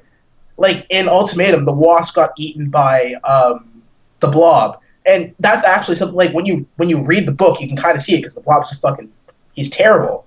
But like people are like, no, the Wasp should have gone out like better. She deserved better, and I'm like, yeah, it's a hard line. I think we as readers are kind of who it is to blame. Yeah. I mean, I'm not saying kill everybody, but yeah. No, I know what you're saying. Just, you know what I would like to see? Here's the answer to every fucking problem right now: is they release a book, like I don't know what you fucking call it or whatever, but you go to all the different Earths in the multiversity in DC, and you just do a fucking story at each one. Like you just fucking like you go to a writer, and you're just like, hey, what Earth do you want? And fucking Peter Tomasi's like, oh, I want Earth 42, and then he writes a fucking original story. Everybody's on the you can do whatever the fuck you want on Earth 42. Fucking go nuts. Like write the craziest fucking story that you can write. Well, that's all Grant Morrison is doing right now. Yeah, like, no, totally. I'm saying. I mean, but that's why it's working. Like. Yeah. I'm hoping that they like let other people play with that shit too, because I mean, right now we have the Earth, the main Earth, and then we have Earth 2. Like those are the only two that people are allowed to touch right now. We don't even have Earth 2. You're allowed that to touch dead. coffin-shaped boxes under the water. That's right. All right, let's talk about books. Okay. Let's start with that garbage. Oh my god. All right. All right, Nikam, we got this new thing that we're going to try out this week, okay? Let's hear it. So everybody that's reviewing the books as a fucking group, we have to agree on a rating between 0 to 10 on the book. Okay? Yep. There could be some arguing going on, maybe a little haggling, but that's what we're going to do. All right, we're going to start with Secret Six number 2. Book of the week. Gail Simone and art by Lashley. Well, half the art's by Lashley, the other half is by... Jeez, again, I know, it's fucking... Why are they doing that? I don't know. It's so fucking weird. Probably because it's so dramatic, too. Like, it's not like a... No, it's a very noticeable fucking change in artwork. And it's right at the end. It's like the last 5 pages. Are one of these guys drawing for one of the weeklies? I don't think so, no. Because that's what my thought was, that they're probably pulling them in from like the weeklies. And it's possible, yeah, but why? I mean, so. All right, Maybe. so all right, people like Secret Six and people like Gail Simone. Like, I would imagine this is a book you'd probably want to get behind. Like, if you were DC, like, get a fucking artist on it. Yeah, get one artist that can fucking finish the book. And this book was like 2 months late, so I mean, I have to imagine. I know timing was an issue for the artist, but this is fucking crazy. Like, you should be able to finish a book. And the art's fucking amazing too. His art is really good. The artist in the beginning of the book, I like it a lot. Yeah. All right, so our Secret Six are trapped inside the coffin box, which is at the bottom of the ocean, and it's sort of like a fucking like what was that fucking movie? Shit.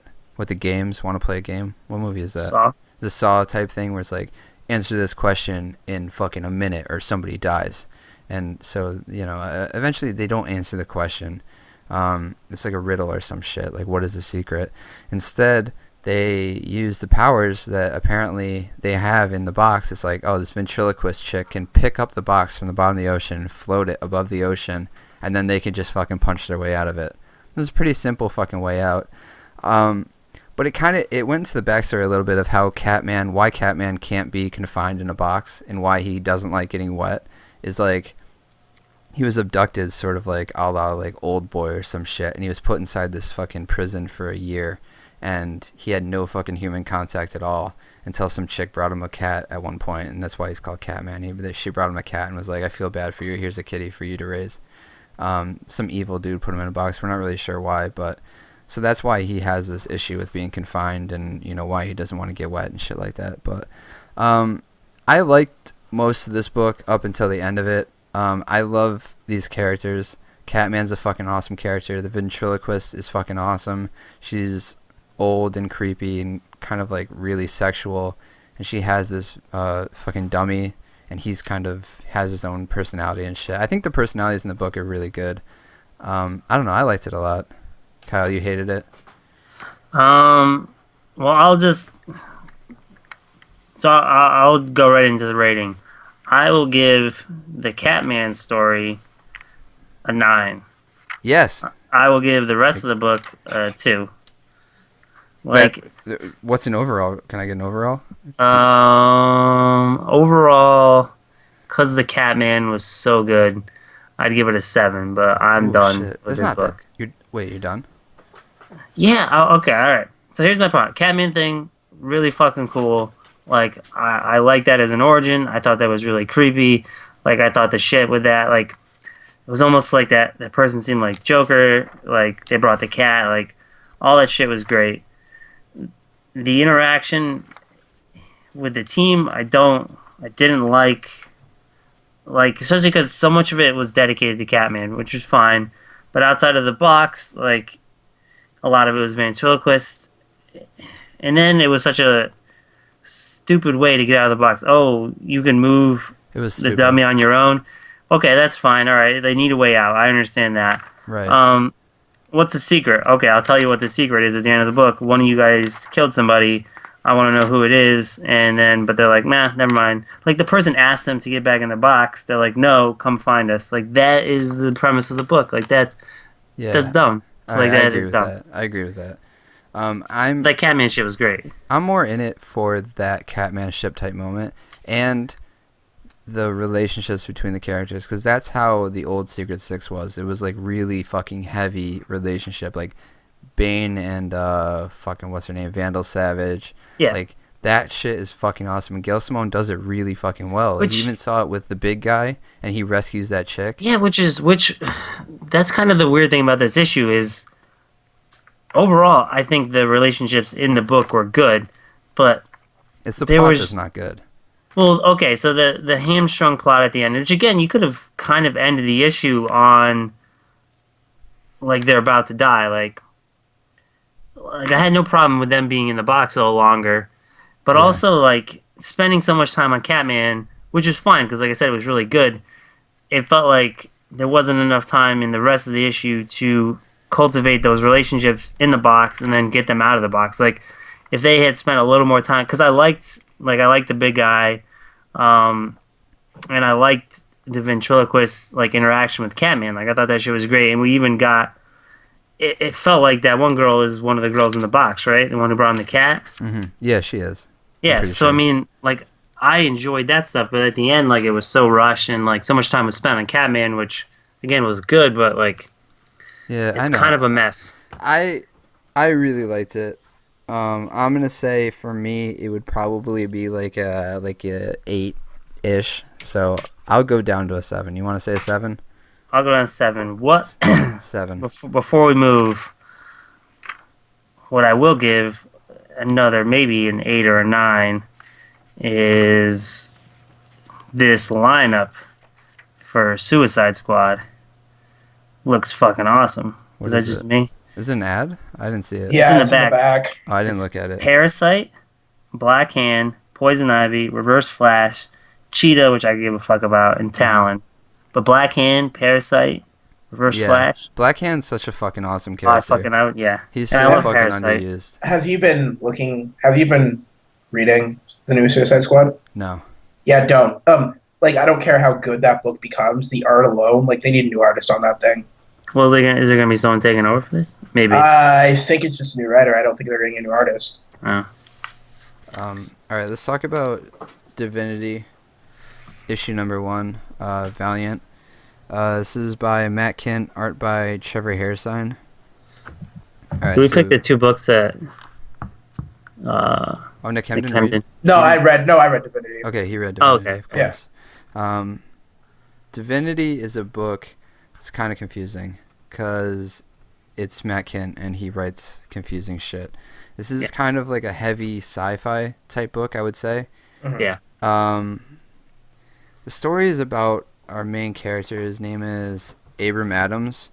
Abram Adams was an orphan, and he was raised by the Russians to be sent up into space. It's like during the Cold War, and they want to beat America to space, or they want to at least claim the universe before America can, something like that. So they send him up, and his deal is they're going to send him up for, I think, 30 years to be completely isolated by himself. I'm not sure what he's supposed to be doing up there exactly. He's semi-conscious and dreaming apparently. Okay, so, is he just supposed to be there?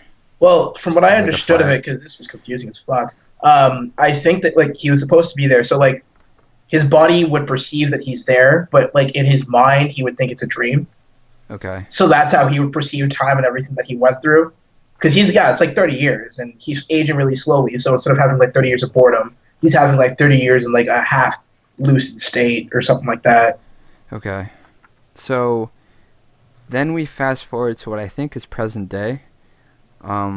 We have this fucking climber, and he gets to the top of this mountain, like he's climbing and shit. He gets up to the top of the mountain. He's about to fall, and what he sees standing on top of the mountain is Abram in his fucking astronaut suit.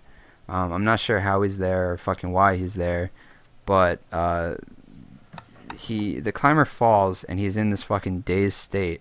And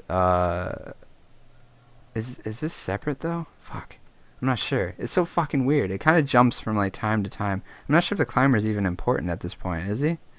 Well, that's David, right? And then he's like, Well, he comes back in contact with Abram after he wanders off with his fucking head busted up, right? yeah, because he goes off with this like tribe type thing and has, it seems like, his own like kind of like spiritual awakening. Like they have him like walking through the desert and then kind of like falling into what they call the Garden of Eden type thing. Right. Yeah, and then at the end, Well, at the end, he meets back up with Abram. Yep. Yeah. And these 3, I guess army dudes or mercenaries or some shit, they're obviously tracking Abram. They have their scopes on them, like their sniper scopes and shit. They're from a long distance away. And so they're monitoring him from a distance with their scope. He turns and looks at him, and it's kind of like this thing where they're like, how does he see us? Like, did he just turn and look at us? And then things start happening to the 3 soldiers that are following him. Like, one guy turns into a fucking bird. Some other guy starts to turn into like a bunch of butterflies. Yeah. And then the other guy starts having these maybe delusions, maybe a reality of his wife and his child being there. It's a really fucking weird way of like dealing with enemies. I think Abram's doing it to them, but I'm not sure. I don't know. It's pretty fucking trippy though, and it's, like I said, it's kind of like high concept sci-fi type shit. I'll say it was written really fucking well. The art was fucking amazing, I thought. I liked it a lot, man. I don't know. I like, and it sounds, well, it's confusing to read. It's even, I think, even harder to do a justice to explain it, because I think it's a type of confusing where it doesn't make sense, but I feel like it will make sense at some point. Like I don't think it's bad writing. in that way. No, for sure not. It's, Yeah, it's supposed to be. I actually think it's overwritten. I think this is a problem that I have with a lot of Valiant books in general. Mm-hmm. They need to hire a better editor. Like, there's bits where there's the rule, like, don't ever use 5 words when you can do something in 2. And I don't know if that's the style that he's trying to go for or not, but it just felt a little like I was reading it. I'm just like, this is just words flying at me. And then with the whole like the sudden tonal shift when he goes from like the space to the jungle, I had to read that like 3 times before I even began to understand what the fuck was going on there. And even now, I still don't understand what the fuck happened. I think it's purposely, mysterious, just because that's part of why I like the book. Is there's something I want to figure out. Like, yeah, because I want to know. Like, what even we have him interacting with, like, on another planet, and I mean, from what they talked about at New York Comic Con, and even kind of what you see towards the end, and obviously the book being called Divinity, like, something is up where he's like some sort of like godlike level, like something happened to him, or I don't know. Because even so, there's definitely time stuff going on because you see. Well, so they talk a lot about time too. Yeah. Well, even the book opens with him on the doorstep, and you see him looking at himself on the doorstep. Like, you see him in the cosmonaut suit.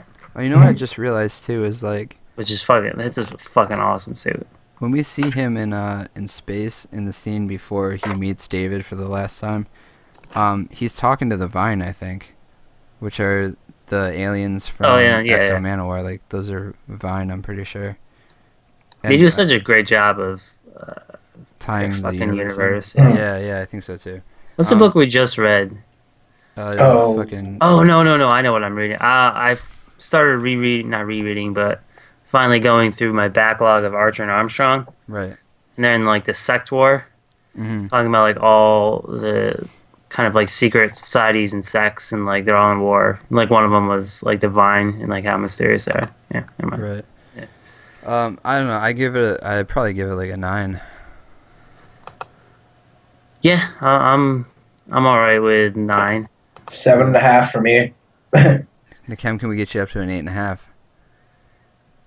I need to read okay, you know what? I'll give you that 8.5 because this isn't a book for me. This isn't a book for me to read monthly. This is a book that I would like to read like when all is said and done, when I'm feeling high-minded and I want to really think on something. Sure. Yeah. But month to month, I don't think this really reads well because it does the thing. It does the cardinal sin that I actually really hate of a lot of books, where they ask too many questions and they're like, find out next month. Mm-hmm. And like I want to know now. Like, fuck you. Give me something to think on. So this is something that I'd probably read, like I said, in trade, where I can get it all at once and at least answer a whole bunch of questions at once, and then like have a big overarching question hanging in the air or something like that. Yeah, but it's just not something I would read month to month. I feel like that's sort of how Brent feels about books too. Like when we just talk to Brent, like I don't think Brent would like this shit. I don't know. What do you think? No, he would hate it. Right? Yeah, he would fucking. Oh well, but Brent's a sci-fi dude. Yeah, that's true. Like I actually really really like all the sci-fi that was going on. Okay, let me put it this way: if they had kept up with like the first half of the story, where he's going into space, and then they ended it with him being in space, and then like some scary ass bullshit happened, or like. You know what I mean? You're gonna get that at some point. Yeah, and I'm sure that like at that point, Morrison, fucking Hickman, like time is a circle, like all this shit's happening at the same time. You know? I hate Grant Morrison with all my heart and soul. Multiversity is so fucking good. All right, let's talk about Darth Vader, #1, by Kieran Gillen, art by LaRocca. I thought this is before you start describing. By the way. Before you start describing this, does anybody know when these books are supposed to be taking place? Like, I'm pretty sure it's between A New Hope and Empire. Okay. Yeah, that's what I thought too. And these books take place. This takes place shortly after Star Wars #2, I think, right? The episode 2? The comic. No, the comic. Oh, okay, yeah. Because this refers to the. I didn't read Star Wars 2 yet. Yeah, okay. So, alright, so this is Darth Vader. We have Darth Vader going to meet Jabba the Hutt to talk about some... I don't even know what he's dealing with Jabba the Hutt. I didn't really catch that. Do you know what the deal is with Jabba? Yeah, he says at the end. Well, what he's really supposed to be doing or what he's doing. Let's talk about both. What's he supposed to be doing? He's supposed to be there, kind of. I believe just kind of doing the alliance and kind of getting support for the Empire. Sure. He goes there a day early to hire bounty hunters to go after Luke, capture Luke, and also look into and capture, kill. I don't think it really matters. I can't. No, he wants to capture it. He wants to capture. He sends the Wookiee, the Black Wookiee, to go capture the dude that was talking to the Emperor. The Emperor, right? Yeah, I can't remember his name, but yeah. The Emperor's talking to some fucking dude on the side, and Darth Vader's not a big fan of being left out of whatever their conversation's about. Well, depending on what continuity, actually, I guess they got rid of the extended universe. Because I was going to say this is about the time that Darth Vader starts to try to overthrow the Emperor, secretly, anyways. Right, that makes sense. This is kind of a weird interaction between the Emperor and Darth Vader, because the Emperor sort of like really talks down to him the whole time and almost like dismisses him at the end, like, you're not as important as this guy that I'm about to sit down with, which works really well for the ending when he sends the bounty hunter after him. Like, it makes a lot of sense why he would do that. I fucking, I don't know, man. It could just be nostalgia. It could totally fucking be just I want to read a good Star Wars type book. No. I thought this was good, man. Well, no. So, here's my thing. I've read Star Wars 2. Well, Star Wars, it's so weird to say it. Star Wars number 2. Those books, I think, are really good Star Wars stories, but I don't fucking care. Like, I don't know how to describe it.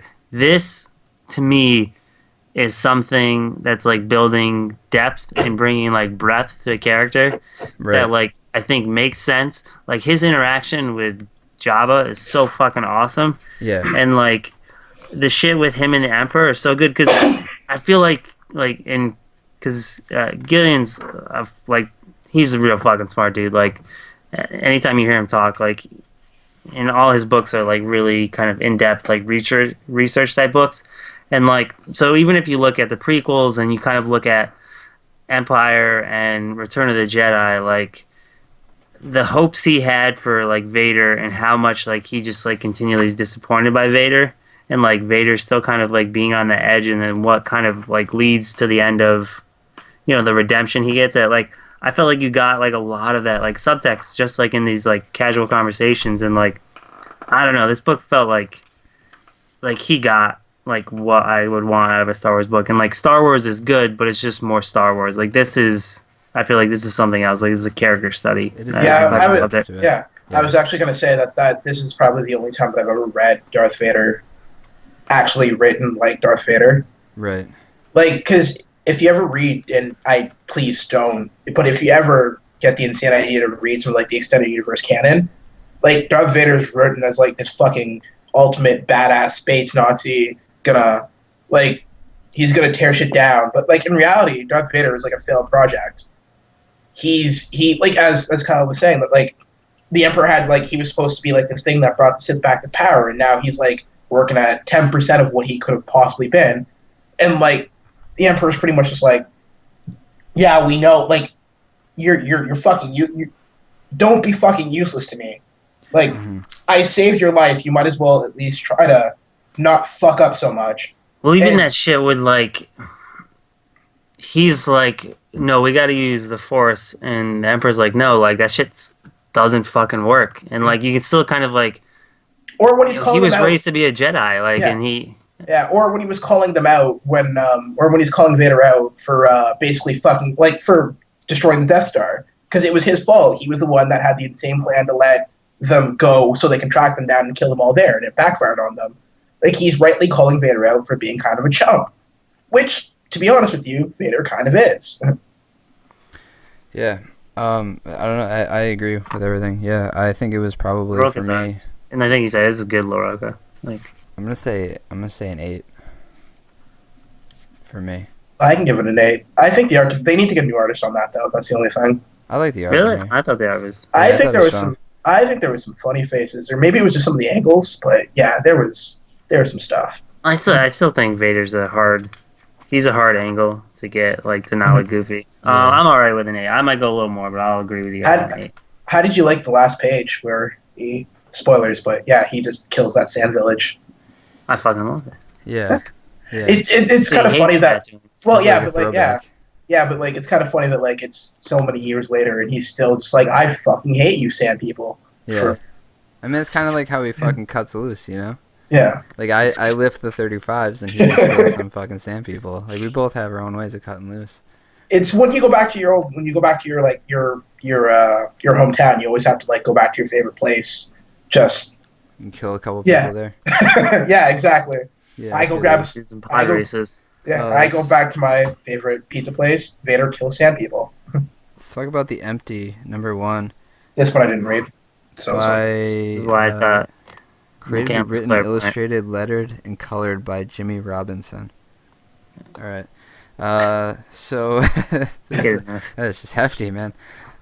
So this is a book about. All right. So our main character lives in this fucking desert village, and it's hard to grow food there because it's a fucking desert, and because Well, there's like poisonous. there's this poisonous vine or some shit that's like growing over the fucking desert, and it's even harder to fucking grow and find food and shit 'cause no animals exist anymore.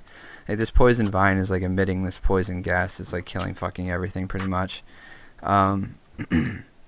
So she's out hunting one day, and she finds this strange, I guess they're all humans, but she's like a different human, like from a different tribe or some shit that she's never seen before. Like, this is a throwback to like when I felt like it was a book that took place like a long fucking time ago when Earth was still like, people were still trying to, like, no one fucking traveled because there was no real way to travel at the time. Like, that, I felt like it was a throwback more than it was like a post-apocalyptic thing. Obviously it's not fucking Earth, but I don't know. You know what I mean, Kyle? Is that a dumb way to say it? I guess I kind I'm just of. trying to explain the seclusion between the fucking two tribes, you know? Like, they don't know each other exists, really. Yeah, more so. I mean, because it's mainly focuses on. So there's the main character of like the desert village, and then there's essentially what is the character that comes from Eden. a or, like, utopian paradise, type yeah. thing, and Yeah. she gets. We don't know why, but she gets thrown. Yeah, I guess from what I took it, like in the river, like Yeah, it's she gets fucking like toss tossed her. out of this fucking utopia, like left for dead. And This wakes up character in from the the shitty- desert finds her, yeah, and is basically like, oh, you know, we're gonna protect you, and the elders are like, get her out of here. She just doesn't belong. Like, she's fucking evil and shit like that. Like, old fucking tribe type mentality. She's Anyway. like, so in like her, I don't know, in her society, she's a farmer, and I guess that translates into this world. She can like touch it and bring. So she like touches a dead tree, and she makes like fruit. Like, Yeah, it makes fruit out of it, and I guess this upsets the elders. They're like, oh, she's fucking evil. Let's get her out of here. And so, I don't know. It's kind of fucking dumb because you would think, like, everybody's fucking starving. The world's gone to shit. She can grow shit. Like, let's have her grow a couple more things before we send her off. But right away, they're like, oh, you know what? Let's go get rid of the poison. Maybe if you touch that, it'll go away. Which is kind of a fucking leap, you know? I would be like, all right, let's make sure, you know, let's grow some shit first and try that out. But she's like, all right, me, the main character, and this new chick are going to go out to get rid of this poison vine, like, right away. Like, right away. They're like, oh, let's go. And it's like a travel, too. It's like days of fucking walking to get there. Like, at least a while to get there. That part was kind of fucking dumb for me. It's like, well, why wouldn't we have her make a little bit more food? Like, that was super easy to make that fruit, you know? That was like Yeah, she just touched it. instantaneous. Yeah, let's try to do that a couple more times before we bounce and maybe get killed on our fucking journey, you know? It's kind of fucking dumb. But anyways, they go out to get rid of this fucking poison vines or whatever, and as they're crossing this fucking wooden bridge. wooden bridge. Yeah, of course, the fucking, you know, the classic wooden bridge with the fucking chasm underneath it. The elders cut the rope so that they fall, and they get to the other side, and now they're fucking trapped, and there's just these giant fucking mutant bunnies that are about to eat them. I thought it was fucking, I mean, I don't know, it wasn't that bad, but it's kind of fucking dumb, right? Like, some of it was just kind of, like, ham-fisted. It's like especially the part where we didn't have her make the village more food before they left. That was fucking stupid. Yeah, and like to to have so this girl's apparently she's like the only hunter, so she goes out and hunts food, but a lot of the food is poisoned because of this like vine type thing. So she keeps having to go to farther out. So she has like this conversation kind of with the elders, and like they want her to go farther out. She would like them to move again, like this whole thing. But then it doesn't fucking like then to not like have them interested in the food, like to be so Right. freaked out by it, like it just seemed fucking weird. And that's how this book felt. Like it was a little. There was a lot of rough. It didn't make any fucking like your book has to make sense like logically, and this didn't. Like it can be fucking sci-fi and it can be out there, and I can take a couple like leaps of imagination where I don't need everything like perfectly drawn together. But I mean, logically, it fucking made zero sense that we wouldn't utilize this fucking gift that we've been given. I don't know. And I Yeah, there was, understand that like. You know, that's the thing with old tribe mentality is like anything that's not us is fucking evil and bad, and like we still see shit like that today, but like this was a little bit too fucking like I don't know. It seems like the characters are too fucking dumb, and it's not interesting to read dumb characters because there's no you can't make any sense out of it. Yeah, and then I felt like the book just was a little like up and down because there was like the opening, well, I guess like semi-opening scene with that fucking like porcupine thing, and she like comes up out of the ground and like slices it up. Mm-hmm. That shit was awesome, and the rest of the book looked kind of okay. They're weird proportions, but then I couldn't tell if they were supposed to be or what. Like she has really long fucking I arms. thought the coloring was too bright for the subject matter. Yeah, and then like I like the mutant bunny things at the end, but then they even felt like out of place. Like it just felt like there was no constant like stream of like what was this book was supposed to be. It just it felt wasn't well that loose. cohesive. Yeah, I don't know. I would say probably like a fucking 4 or 5. I think. I was gonna go 5. Yeah, fine. All right, That's cool. fine. 5. That's cool. All right. Nikem, did you read Thor number 5? I did. All right, let's talk about Thor number 5 by Jason Aaron, art by Molina.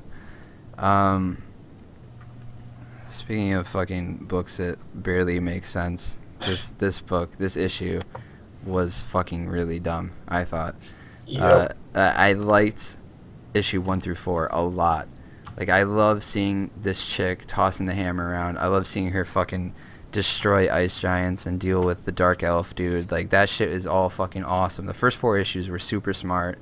Her getting stuck inside that vault at the end of issue 3 or whatever it was, that was fucking cool. I loved it. Issue 5 is the fucking dumbest issue of Thor that I've read by Jason Aaron to date. Like, it was fucking completely nonsensical. None of the characters made sense. So we have this Thor. It's a female now. She's claiming the name of Thor. Fine. I think it's stupid, but fine. Like, I think she should get or have her own name. Using the name of Thor seems kind of dumb in my mind, because there is a Thor and he's still alive, and that's his fucking name. Because it's not like a title, it's a name. But whatever. I could get past that. I don't really give a shit about that. We start out with her fighting, what is it, the Absorbing Man and Titania, I think. She beats the shit out of Absorbing Man. Titania is next, and she's just like, alright, let's do this girl power thing, you know, I'll let you take me this time because I like to see a chick wearing Thor's armor. Kind of heavy-handed, didn't really give a shit. I thought it was stupid. It was kind of, whatever. I don't really give a shit too much. I wasn't like, oh my god. I was just more like, oh, that's kind of dumb, so whatever. Well, it doesn't even. Alright, I mean, we don't like to hammer on that stuff too much, but like, I feel like that's almost. Pun. Yeah. I feel like that's even more insulting, like, isn't it? Like. Yeah. I mean, I don't really know how to dance there- around shit like that. There are ways to write that, and that's not it. Like, I'm actually kind of convinced that Jason Aaron didn't write this issue. Like, he handed it off to his intern or some shit. His own personal Ryan. You think intern Ryan wrote it? I think intern Ryan wrote it. Maybe you could talk to him. Yeah. I think Jason Aaron's fucking swimming in a giant money pit somewhere being like, fuck you, I write the goddamn greatest Thor. And just decided that he didn't want to write this Thor because it gets No, stupider. I just feel It like gets this dumber. is. It gets Yeah. fucking dumber. Especially when Odin gets involved. Now Odin is like, I'm going after this bitch because she's calling herself Thor. She's got my fucking hammer. Like, we're taking it back and we're gonna fucking kill her because she's a thief and shit like that. Even though everybody around him, Thor, his wife, is like, Odin, come on, let's relax. You're being fucking ridiculous. Like, you're being a character that no one fucking believes in. Like, this isn't a real fucking character that could exist. Like, this is, if he was this fucking stupid, he would be dead by now. Like, this is the fucking dumbest Odin Hey, I think I've he's ever never fucking been read. this. He's like Stubborn usually and, cautious. Yeah, he's so fucking dumb. And then he hires his fucking brother, who's like a known fucking mass murderer, to lead up his fucking justice division or some shit. How when you were writing this book, if you were Jason Aaron, and Jason Aaron's done some fucking amazing shit. Like issue 1 through 4, I fucking love him, and the last Thor was fucking awesome. But when you thought of that, wouldn't you be like, oh, that was retarded? That was the dumbest thing I've ever thought. Let's not fucking write that. I'm telling you, he didn't write it. It's Well, fucking really It does dumb. seem. So there's 1 through 4 was Dodderman. This is Jorge Molina, who the art I really like the art. I thought the art was good. Really? It wasn't as good as Dodderman, I don't obviously. like it. It's too No. cartoony. Yeah, it's Yeah. cartoony. I mean it's not bad, but It's definitely not bad. I don't want to say it's bad. It's just not my but style. but the end of the issue, like previewing next, literally says like Dodderman's back next week. Like don't fucking worry. Like it felt like this was just like a holdover issue of like. I mean, then it's he still dumb sends- because He it's gonna sends the be Destroyer after her. yeah. Okay, How many times me- has that gone wrong? let me pose you this. So my favorite part of this book was when Thor was getting drunk with Leia. I think it's Leia Sif, right? Yeah, Sif, yeah. Yeah, and like he's just like, hey, like he's trying to allude if she actually got the hammer, and like she calls him out on his bullshit, and then like throws the beer in his face, and he pulls up the list and like crosses her off. What if the book had just been that? Yeah. Like Thor's going around like, Well, okay, that's what the next arc is gonna be for the most part. That's like, Well, we're going to see Destroyer go after well, yeah. I her. mean, that's Yeah. that's what's weird. Like now we have to hand fist this other stuff. But like, I even liked the part with Titan or whatever it was. That was like it felt forced. It felt unrealistic, and to me, it felt like almost more insulting.